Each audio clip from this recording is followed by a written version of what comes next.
I would like you to imagine something.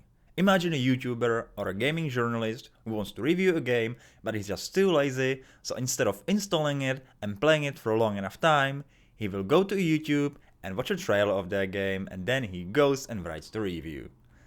That's it, job's done. Doesn't it sound a bit too ridiculous? But you know what? This is exactly how ESRB is rating their games. My name is David, and today I want to talk about something ridiculous and borderline disgusting. Now, if you're not sure what ESRB is, it stands for the Entertainment Software Rating Board and is the American self-regulatory organization that assigns age and content ratings to consumer video games. It was established in 1994 by the Entertainment Software Association in response to criticism to controversial video games with excessively violent or sexual content.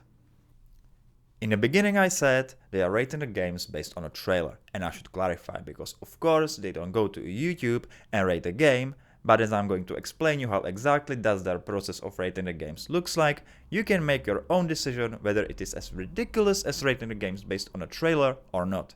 And I personally believe it's even worse. So, when you are publishing your game and want to get it rated, what you need to do is to send an application to ESRB, and then they will instruct you to send them a video of your game, and this video is supposed to show them the worst of your game.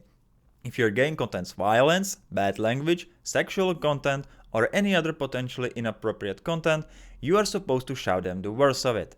Then the ESRB employees will then sit in a room alone and they will watch the video and assign the rating. And that's done. Your game is rated and you are free to publish it. Now you may already see a problem with this system. Not only they don't even play the actual games, there is literally no guarantee that the publisher is actually revealing the words of his game as he is requested. And you might fairly ask, what would the publisher be actually hiding? Well, what about things like simulated gambling, loot boxes, and other monetization systems preying on vulnerable people, especially young children? And how do we know this actually happens?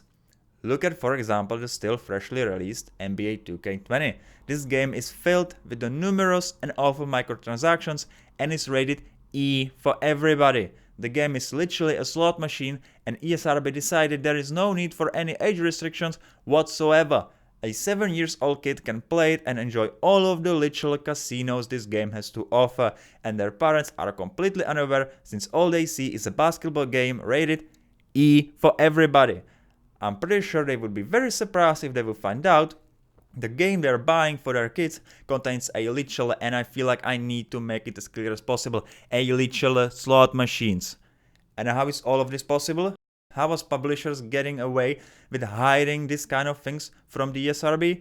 It's because they are the ESRB. The people on top of the publishing studios, like for example Take-Two Interactive, are also leading the ESRB. This is the self-regulatory part about it. The people who are making the most money out of selling the video games are deciding the age restrictions of their own games themselves. This entire system is as ridiculous as a 10-year-old kid self-regulating itself inside of a candy shop. These people have never seen a game in their entire life. They don't care about the games, all they care is the green paper they get, and they have found a way how to make young people hooked up on the predatory monetization systems, accepting them as a norm without their parents ever knowing what's happening to them. Everybody needs to make his own decision what he considers acceptable, but I know I consider this disgusting, and I definitely won't be spending my hard-earned money on something like this. This was David V. See you next time.